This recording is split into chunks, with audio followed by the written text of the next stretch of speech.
1956 in Rohtak, Haryana district, and he did his BSc from Punjab University, Chandigarh in 1974, and MSc from JP Pant Agriculture and Technology, Pantnagar in 1977, and then he came to for PhD at this premier organization ICAR-IARI in 1988, completed his PhD.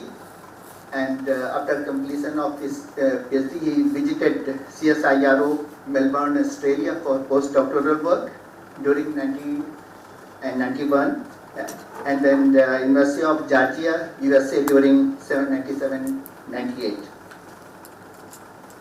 Dr. Jain started his service during 1978 at Central Rice Research Institute, Cuttack, and continued up to 1984. He worked extensively there on bacterial blight of rice, and then he joined PhD program at IRI and completed PhD during 1988.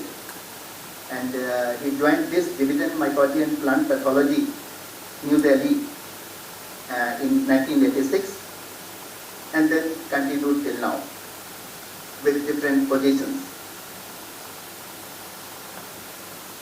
Dr. Jain contributed very significantly in plant virology, with special reference to diagnostics, molecular characterization, transgenics, especially on he started his career on rice virus in virology, and then he shifted to various aspects of viruses, then viruses and viruses. At present, he is engaged with the ICR project on emerging viruses of tomato and coca beets, especially Carinae viruses, Polaro and Pterodoviruses. These are very, very emerging viruses infecting tomato and coca beets. Dr. Jain also has been the head position of head division of plant pathology from 2007 to 2013, and then as a dean and joint director education, IRI New Delhi from 2013 to 18. In view of his very high outstanding contribution in different aspects of plant virology, he has been awarded and conferred different national and international awards. Some of the important ones is IRI Gold Medal in 1989, FOA Fellowship Program 1991, DBT Overseas Fellowship Program 97-98, MJ Narasimhan Award 1999, NAS Fellow Award, and then he has been served as a very senior positions for different academic societies like Indian Phytopathology, Indian Phytopathical Society and Indian Biological Society. So and really it is a privilege for us that we are having our guest speaker today, a very eminent plant virologist, Dr. Jain, and today he is going to speak on genome assisted virus diagnosis and classification. So without any further delay, may I request Dr. Jain to please come and deliver your lecture, sir. Actually, this is connected to this. No, I don't think that will manage.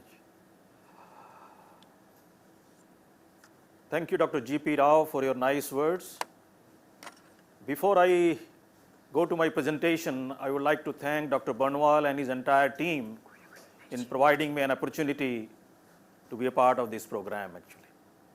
I am here this forenoon to speak on the topic that is genome-assisted virus diagnosis and classification.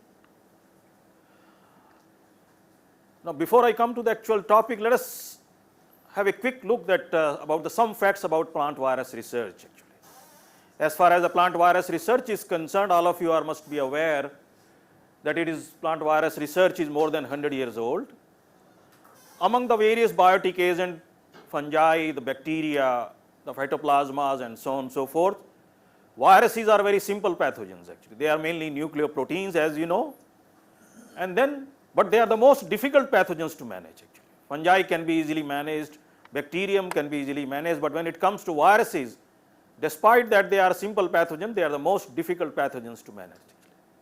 Now let us look at the statistics as far as the number of the viruses are concerned. Let us say in 1939, if you look at the literature, 89 viruses were described. In the next, let us say, four decades, that is 1991, about 700 viruses were described in the literature. And then subsequently in 2005, nearly 1200 viruses. And then of course, the latest figure, if you go to ICTV, I mean, handout will be circulated to you. The figure is now more than 1500 plant viruses affecting the field and the horticultural crops. This number has swollen from 89 to 700 and then subsequently 1200 and then 1500. It's predominantly because that during the last 4 decades, there has been a lot of development as far as diagnostic virology is concerned. And it is because of this advancement in the diagnostics, I mean, we have been able to identify new and new viruses actually. And new viruses will continue to be added with the development of newer and newer techniques actually. As I said, the diagnostic virology has got much more relevance today. It is because of 3 T's actually. One T stands for trade. There is increased trade, there is increased travel, and there is increased traffic. And because of this increased trade or travel or traffic, there is lot of movement of the material. And when there is a lot of movement of the material, obviously there is always a fear of introduction of newer pathogens, the pest and so on and so forth actually. And that's why if we have to have if we have to ensure crop biosecurity, and if we have to ensure export promotion, diagnostics must be in place actually. And that is precisely the reason diagnostics today is very important actually. I think all of you must be aware, during the last 10 years, at least 10 silent introducers or the invasive pests have come into India actually. The most recent example is, you might be aware, in 2017 of the fusarial wilt of banana, particularly in UP and Bihar. You might be aware of tomato leaf miner in Maharashtra in 2014. You might be aware in 2016 of whitefly in coconut in Kerala. You also must be aware in 2018 there was a serious damage of fall armyworm in maize in Karnataka. So these are the silent introducers which have really caused a lot of damage to the various field and the horticultural crops, and that's why if we have to contain this damage, diagnostics must be in place actually. As far as the viruses are concerned, earlier we were believing that the maximum number of viral diseases are caused by flexus kind of viruses, followed by bigomoviruses. But the scenario has changed now in 2019. If you look at the figure, you will find that the maximum number of viral diseases are caused by Gemini viruses, followed by flexus viruses. Besides chronic viruses, there are certain groups of plant viruses which are emerging as serious pathogens. For example, Bedna viruses, ELISA viruses, and you must be aware of the tobacco streak virus, which really created a problem in sunflower, groundnut, and so on and so forth. Then of course nanoviruses, the most common example is the banana bunchy top virus. Then of course tospoviruses, and the most common example is the groundnut bud necrosis virus actually. Besides these Bedna viruses or ELISA viruses or the nanoviruses and tospoviruses, now we have these 3 groups of plant viruses which are emerging as serious pathogens. Say for example tornado viruses, polariviruses, and the creamy viruses, which are emerging as serious pathogens, particularly in case of horticultural crops actually. Now as far as the diagnostic tools which are available with us, we have diagnostic tools ranging from symptomatology to next generation sequencing actually, or deep sequencing actually. For the sake of convenience, we can classify these methods into the biological based methods, the physicochemical based methods, or the immuno based methods, and the nucleo based methods. I would like to draw your attention that what is the detection limit or threshold value at which the various techniques can detect the plant viruses. You will find when it comes to the nucleobase technique, you can detect up to attogram. Now, among the various diagnostic techniques, the two are very common, which can be routinely used when it comes to ELISA and the PCR. These are the two techniques which can be routinely used and do not require much sophisticated facility, and that is primarily the reason in this training program you are being taught predominantly what are the various variants of ELISA and what are the various variants of PCR. And these are the two techniques, if you see the literature also is very frequently used for the detection of not only plant viruses, but now these techniques could be extended to other group of plant pathogens also. Now, but the question arises, if you talk about immuno-based diagnostics or if you talk about the nucleo-based diagnostics, both these techniques can only detect known viruses actually. Say for example, if you talk about immunodiagnostics, you must have the antibody in place if you want to detect the virus. And if you want to detect viruses by PCR, then you must have the primers actually. That would mean you must know the sequence available. So that would mean when you talk of immuno-based diagnostics or nucleo-based diagnostics by way of molecular hybridization analysis or PCR or microarray, you can only detect known viruses. But how about unknown viruses? To know the unknown viruses, it is the next generation sequencing or deep sequencing which has come to our rescue, and next generation sequencing really helps us not only to know the known viruses, it also helps us to know the unknown viruses actually. And that's why you will find most of the literature which is coming up in the recent past deals with the next generation sequencing or the virome analysis of woody trees and so on and so forth actually. As I said, symptomatology is the first indication of virus infection actually. But at the same time, please remember, symptomatology though gives you the first indication of the virus infection, but it does not give you the precise identity of the virus. You will not be able to know that these symptoms are caused by which group of plant virus. So I think most of you are familiar with a variety of the symptoms which are caused by plant viruses. For example, papaya ring spot virus, okra fruit distortion. You must be aware of tomato leaf curl. This is sunflower necrosis, and so on actually. Like in fungi, the immediate spot check examination you do by using the light microscopy actually.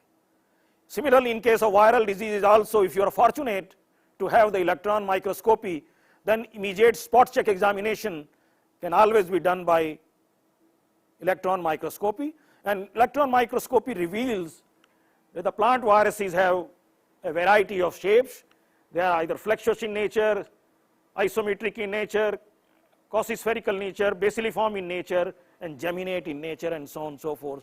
So once you know the shape of the virus, you can definitely arrive to some conclusion that the given sample is associated with these groups of plant viruses.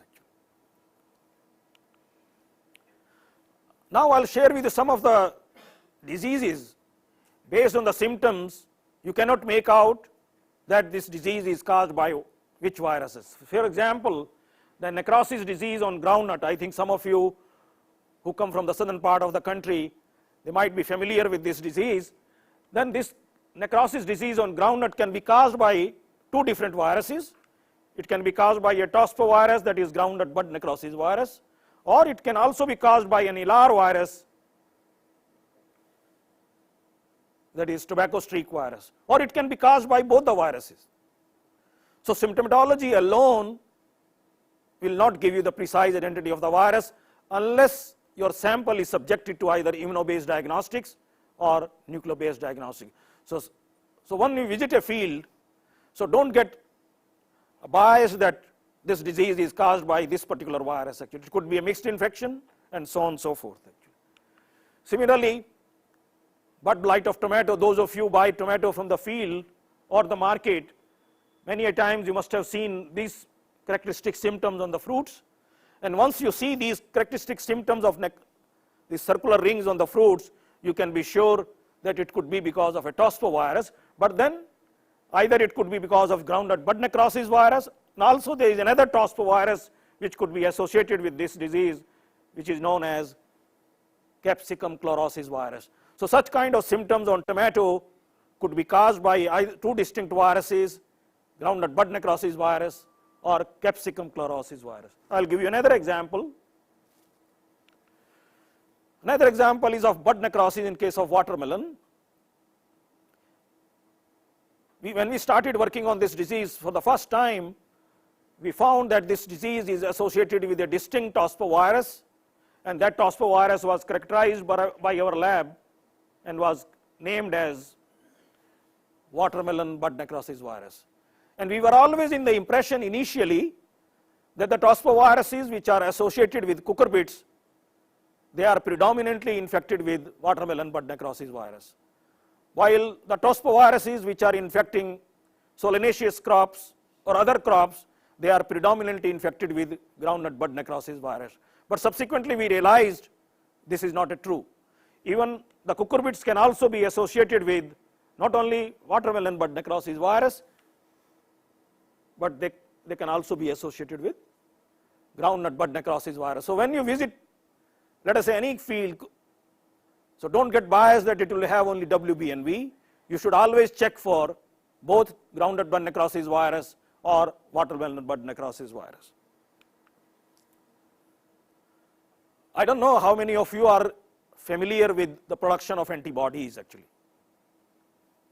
Can you raise hand how many are familiar with antibody production? Okay. Now conventionally, if we have to raise antibody against a particular virus, first we have to do the virus maintenance of the virus culture actually. Once you have maintained the virus culture, you need to go for mass propagation actually. You multiply the virus actually, so you go for mass propagation. Once you have done the mass propagation, you start with some amount of material, could be 50 grams or could be 100 grams depending upon the virus concentration available. So let us say 100 grams of the tissue you use. You might have read in the introductory virology course, which you might have learned during your MSc and the PhD program, that what are the various steps involved as far as virus purification is concerned. So these samples are subjected to virus purification, and once you have a purified virus available, then you inject into the animal system. And normally we are trying to use rabbit as the animal system in which we raise antibodies, and we try to produce the polyclonal antibodies, and once the polyclonal antibodies are produced, we immunize the animal and the antibodies are produced actually. But this conventional method of raising antibody has certain limitations. For example, it is pretty cumbersome, Then maintenance of the virus isolate and propagation of the virus isolate is also a difficult task. You require, controlled conditions, you require glass house so that contamination is not there and so on. So the large quantity of tissue is required, and then of course the quality of antisera will vary each time when you purify the virus, because each time your purified material may not be the same. So when you use those for injection, you may not end up with the same quality of the antibody. So then now we have switched over to this method, recombinant method of producing the protein and subsequently raising the antibody. So let us say, for example, talk about this is how the schematic picture of a viral genome. And normally, as you know, we use coat protein for raising antibody. So what we do is that you will be doing PCR. So by PCR or RT-PCR, we try to amplify the coat protein. Once we amplify the coat protein, we try to clone the coat protein gene in a normal vector system, and once we have cloned the gene in the normal vector, then we try to subclone the gene in a protein expression vector. Once we subclone the gene in a protein expression vector, we go for the protein expression, and once the protein is expressed, we try to immunize the rabbit. So once you go for this kind of the method, you are escaping this route actually. You are escaping the route of maintenance of the culture, you are escaping the route of mass multiplication and so on and so forth. Once you have the clone with you, the clone can be stored in the fridge. Anytime you want to raise antibody, you can take out the clone, express the protein and inject into the animal system and raise the antibody. Okay? So this is how we use the recombinant approach or the recent approach now for raising the antibody. Just to give you one example, in the recent past, we have raised the polyclonal antiserum to the coat protein of Cymbidium mosaic virus in association with Dr. R.P. Pant, by using this recombinant technology. So let us say you take the infected material, by RT-PCR you try to amplify the coat protein. Once we have the PCR product available, we try to clone the PCR product in pgMT vector, and once we have cloned, we subclone the gene in a protein expression vector, that is the p-mol we have used, and then of course we go for protein expression. We try to check the specificity of the protein, and once we check the specificity of the protein, we inject into the animal system and raise this antibody. You can find this publication which we published in Journal of Phytopathology in 2010 actually. So this is how Advanced Center of Plant Virology has raised antibodies for large number of viruses by using this recombinant approach. In nature, as you know, the plants will suffer from multiple infection actually. Say for example, if you talk about papaya, it will have a potyvirus, it will have a bigomovirus, it will have any other virus actually. So, and when you talk of your stakeholder, a farmer is not interested, the given sample is infected with PVY or PVX or PVM. He is only concerned whether it is virus infected or it is not virus infected. Okay. So what we thought is, like in case of resistance, we try to stack the gene for multiple pathogens. So we thought, why not we stack the coat protein gene of multiple viruses and raise a cocktail of the antibody. So once you use the cocktail of the antibody, then in one reaction you will be able to say that the given sample is carrying the virus or given sample is not carrying the virus. Otherwise you have to do multiple tests actually. Say for example, what we did is, we try to stack the gene, a coat protein gene of cucumber mosaic virus. We also try to stack the gene, coat protein gene of papaya spot virus, and also the tospovirus. So with 3 genes we had put together, and the same methodology we followed. We tried to clone this gene, subsequently we subcloned the gene in a protein expression vector, and once we had the expressed protein, we tried to check whether this expressed protein is specific, and once we had checked the specificity of the protein, we produced a cocktail. Now this cocktail of the antibody will have antibody against CMV, this will have antibody against PRSV, and this will also have antibody against. So instead of going for 3 independent reactions or 3 independent ELISAs, if you use multiplex ELISA, as you do multiplex PCR, which we will be showing, it is a kind of multiplex ELISA you could do. So this is here, we could see the multiplex ELISA for parallel detection of plant viruses. And this is going to be very useful, particularly in case of vegetative propagating crops, For example, citrus, for example, sweet potato, or for example, potato, and so on and so forth, where large number of viruses are there. So if you can produce a cocktail, then by using just one reaction, you can say the given sample is virus free or it is not virus free. Because the farmer is not concerned whether it is PVX or PVM or PVA and so on and so forth. Actually.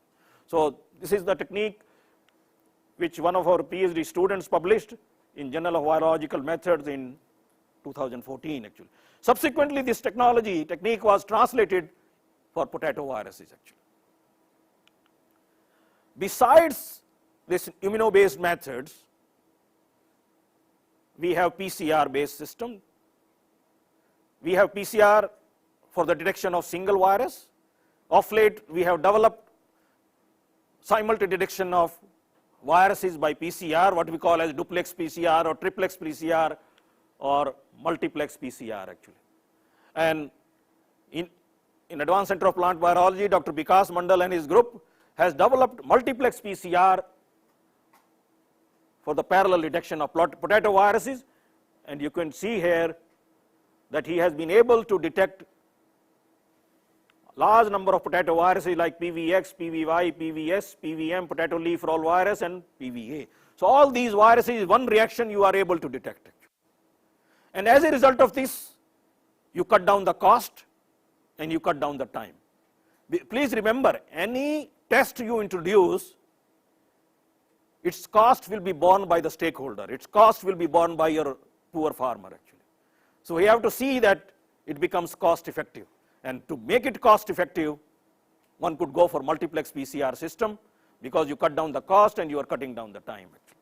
I'll give you another example.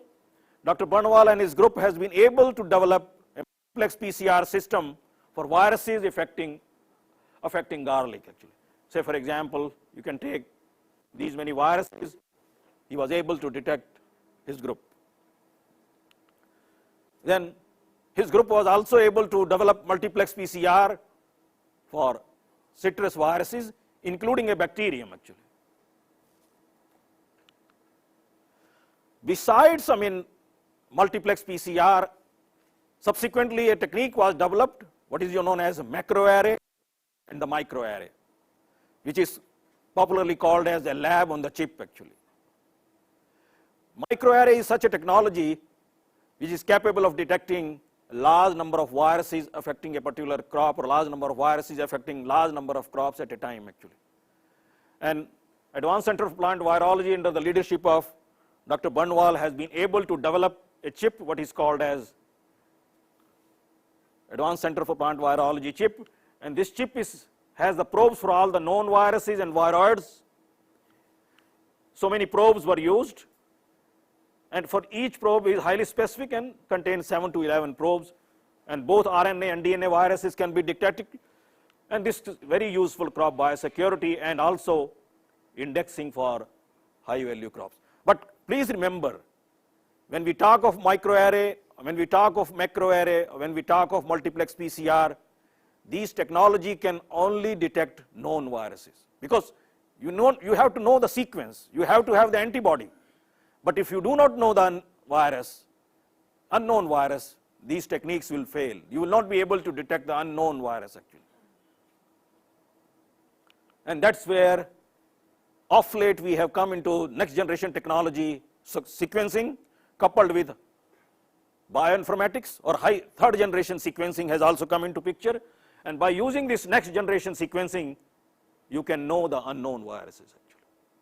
Just to give you some examples where this technique has been applied in case of tomato, grapevine, pepper, cotton, and not only plant system, this technique can also be applied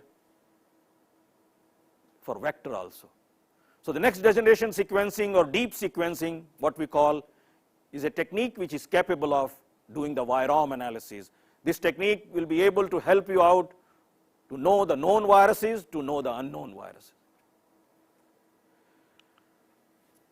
I'll just give you a few examples by which, using the genome assisted diagnostics, we have been able to unfold the etiology of certain diseases actually. Those of you who are familiar with Lars cardamom had two very common diseases, Chirke and Furke diseases. Their etiology remained unaddressed since 1936 actually. Dr. Vikas Mandal and his group, by using this molecular diagnostics or genome assisted diagnostics, he has been able to unfold the etiology of this disease, and we found out that this disease is caused by a maculura virus, that is a flexus virus, and it was named as Lars cardamom Chirke virus, and he published this information in 2012 in Annals of Applied Biology. Similarly, there is another disease in Lars cardamom, that is what is called as Furke disease of Lars cardamom. Again, he unfolded the etiology of the disease by using the genome assisted diagnostics, and this is caused by a isometric type of virus which belongs to Babu virus. Similarly, by using next generation sequencing tool, Urdbean leaf crinkle, those of you who have undertaken the course in virology, particularly viral diseases of field and the horticultural crops, they might be aware that this is a disease for which the etiology is still not very clear. Even now it is not clear. Although when we attempted next generation sequencing, we could see the association of ICAR-IARI virus and we named it as cowpea mild mottle virus. But subsequently we realized it may be associated factor, but it is not the causal agent of the disease. Our PhD students are still working on this to unfold the etiology of again this disease. Although we did see the association of this ICAR-IARI virus. These are some of the recent reviews.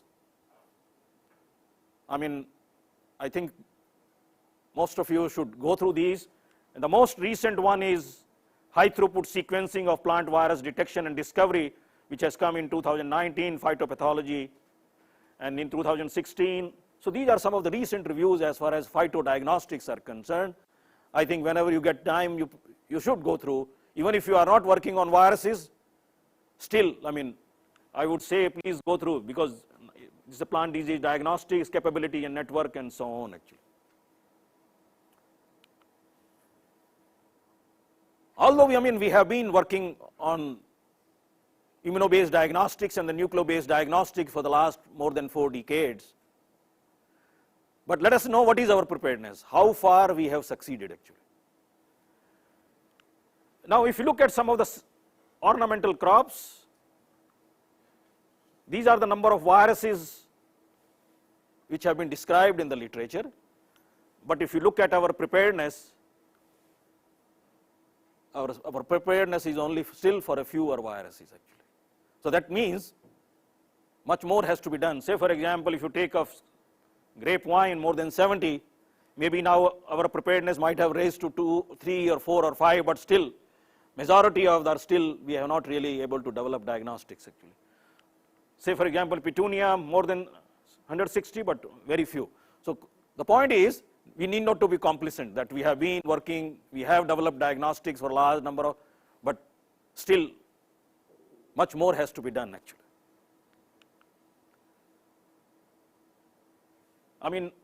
A small country like Thailand has a national facility for antiserum production.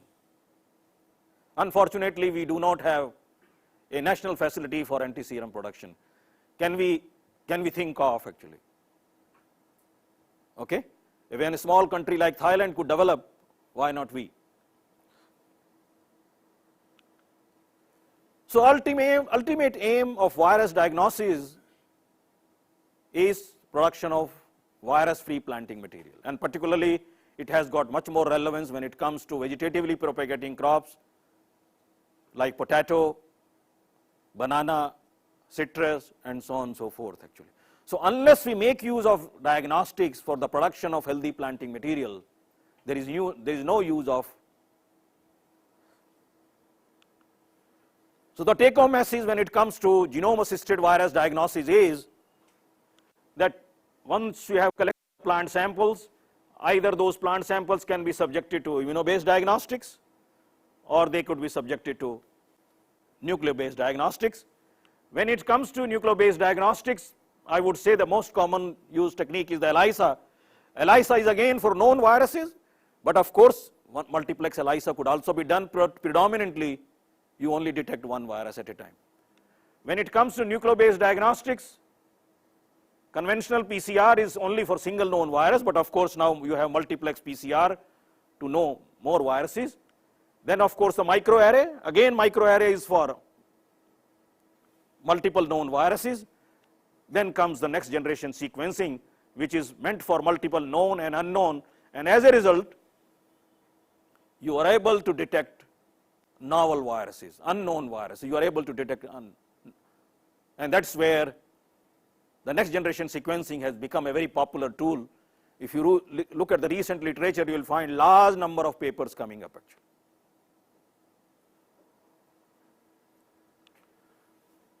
So far I was discussing with how genome sequencing or genomics has helped us in developing diagnostics actually. And genomics has been very useful when it comes to viral taxonomy. When we talk of viral taxonomy, we talk of nomenclature as well as classification. But here we are concerned only virus classification. I don't know how many of you had a chance to go through virus classification. How many of you have read virus classification during your MSc and the PhD? Again, very few. So some of you are familiar with ICTV. You are familiar with ICNV. Have you seen ICTV 2019 online? You have seen. Okay. Dr. Pant will be giving you a handout where, based on ICTV 2019 information, I have tried to list that how many viruses are there in different genus, species, families, and so on and so forth actually. So that will be a ready material for you to refer back whenever you are working on viruses or any examination actually. So for the sake of convenience, let us look at virus classification, that how the viruses were classified until 1966 actually. Until 1966, the viruses, if you look at the classification, it was either host oriented or it was disease oriented. Say for example, if we have to name a virus affecting tobacco carrying mosaic kind of symptoms, we were calling it as tobacco mosaic virus. And likewise, beet curly top virus, papaya ring spot virus, and so on and so forth. So we have been naming the viruses and classifying the viruses which was either host or disease oriented. It was never based on the intrinsic properties of the virus actually. Okay. Secondly, it was always based on individual efforts. Suppose I proposed a classification, and since it was based on the individual efforts, it was not acceptable to the entire virus community actually. Say for example, Holmes suggested, who has coined the local lesion assay method, he suggested that the viruses should be named on the basis of binomial nature classification. Say for example, he suggested that tobacco mosaic virus should be called as Marmor tabaci, a binomial nomenclature actually. Marmor means causing mosaic kind of symptom in tobacco, that is Marmor tabaci, and so on and so forth actually. But this was not acceptable to a large number of virus workers. So it was only after 1966 when the virus worker realized that if virus classification and nomenclature is developed based on individual efforts, it will not be acceptable to the entire virus community. And that is why ICNV, or that's why ICTV came into picture actually. Earlier it was ICNV, and then of course in 1974 its name was metamorphosed to ICTV actually. And the first meeting of the ICNV or ICTV was held in 1966 in Moscow, and subsequently large number of meetings of ICTV were held, and of course you might have seen that large number of publications have come as far as viral taxonomy is concerned actually. Okay? So what I am trying to say that until 1995, from 1966 to 1995, we were only dealing with virus classification either on the basis of host or the disease, or it was based on individual efforts.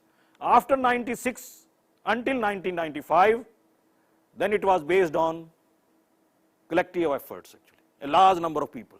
Say for example, how ICTV functions actually. Any taxonomic proposal, if you want to submit, you could submit to host oriented subcommittees actually. Say for example, we have a subcommittee of plant viruses, we have a subcommittee on fungal viruses, we have a subcommittee on bacterial viruses, and so on and so forth. There are host oriented subcommittees. So any taxonomic proposal which you have, it has to be submitted to host oriented subcommittees. Once it is examined by the host oriented subcommittees, then it goes to study groups.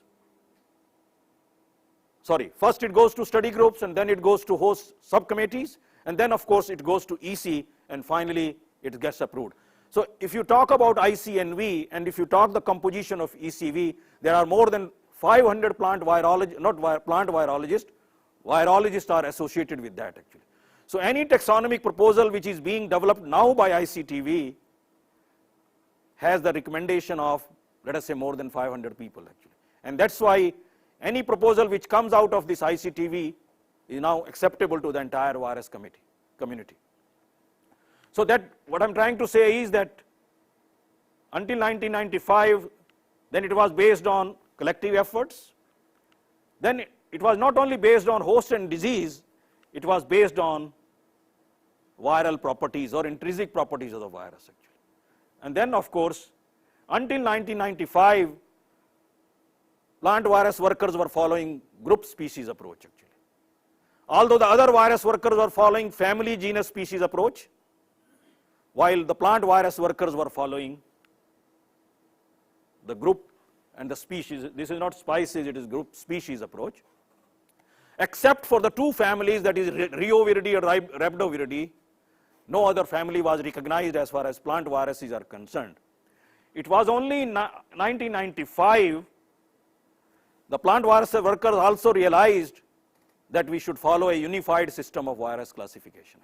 So from 1995 onward, we are trying to follow a unified system of virus nomenclature and classification. And when I say unified, I mean whether the viruses are infecting plants or fungi or the bacteria or the invertebrates and so on, all the virus workers are now following a uniform system of classification. So since 1995 onward, we are trying to follow a unified system. Then when it comes to prior to 2019, until 2018, we had only 5 taxons actually, 5 ranks of taxon.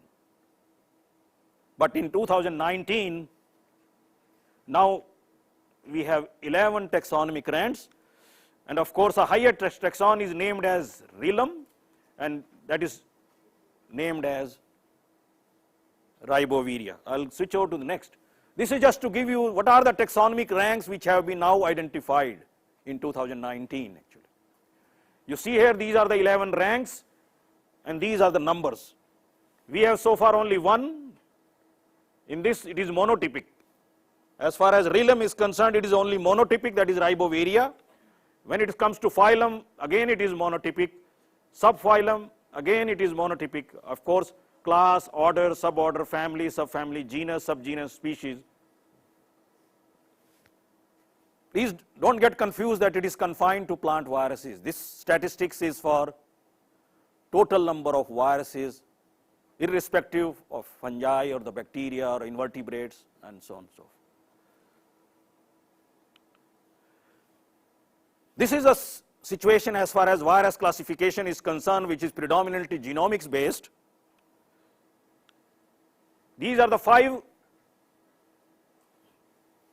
groups: single-stranded DNA genome, so many viruses; retroviruses, DNA and RNA; then the plant viruses with double-stranded RNA genome; then plant viruses with negative sense RNA genome, and positive sense plant viruses with positive sense RNA genome. So if you look at these statistics, you will find the majority of the plant viruses are RNA viruses. In contrast, if you see animal viruses or other viruses, you will find that they are more DNA viruses than RNA viruses. But when it comes to plant viruses, majority of the plant viruses are RNA viruses. And when it comes to RNA viruses, majority of the plant viruses are with positive sense RNA genome, single-stranded actually. Okay? So this is how the virus classification exists now on the basis of the genome, nature of the genome actually. For more details, I mean, Dr. Pant will provide you the handout, and some of the recent references I can share with you, as and when you find time, you could go through there, Thank you so much. Just to tell you, I think all of you are aware,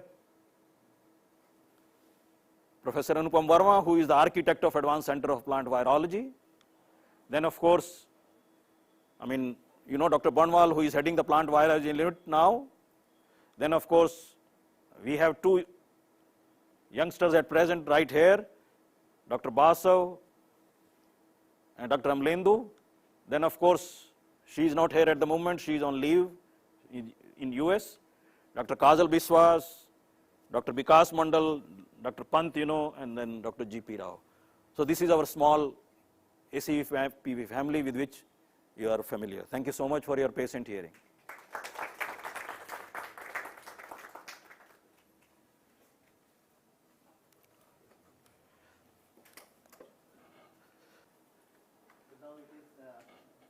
I think you can put it off for a minute.